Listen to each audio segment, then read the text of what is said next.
Ho an'ny Nosy Be ndray kosa isika amin'ity vaovao manaraka ety. Niparitaka tato ato ny resaka zava-mahadomelina tsy eto Antananarivo renivohitra ihany fa saika ahitana zany manerana ny faritany.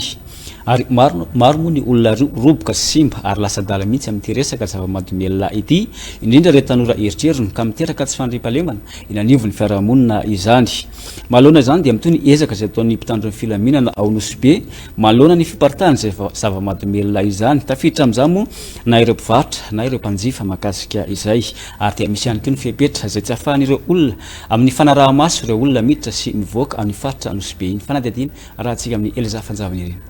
Nametraka paik'ady vaovao sy fomba fiasa vaovao ny eo anivon'ny Polisim-pirenena ao Nosy Be manoloana ny fiparitahan'ny zava-mahadomelina.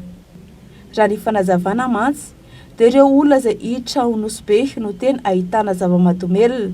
Manomboka izao dia tsy maintsy savaina avokoa ireo olona miditra sy mivoaka ao amin'izay ranatsambo, indrindra moa fa ireo olona izay mampiahary.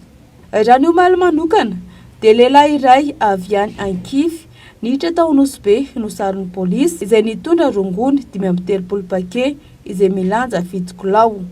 Nataony velam-pandrika niaraka amin'ny Polisim-pirenena dia nosavana io lehilahy io dia tratra araka ny teneniko teo io rongony izay misy fonosana 530.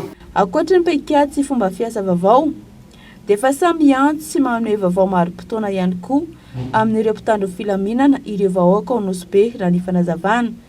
Indrindra fa amin'ity resaka zava-mahadomelina ity, efa maro ny olona no efa simba ary lasa dala mihitsy aza amin'ny resaka zava-mahadomelina.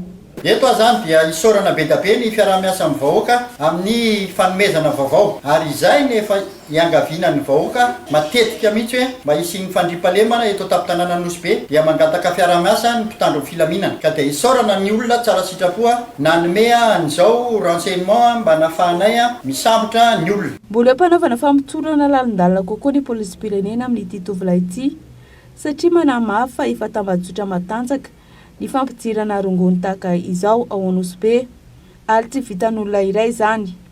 Rehefa vita moa ny famotorana dia atolotra eo anivon'ny fitsarana ity tovolahy ity miaraka amin'ny rongony 530 paquets izay milanja 7 kilao, ary andrasana ihany koa ny fotoana sy fanomezan-dalana izay ataony eo anivon'ny fitsarana andorora ireo rongony ireo.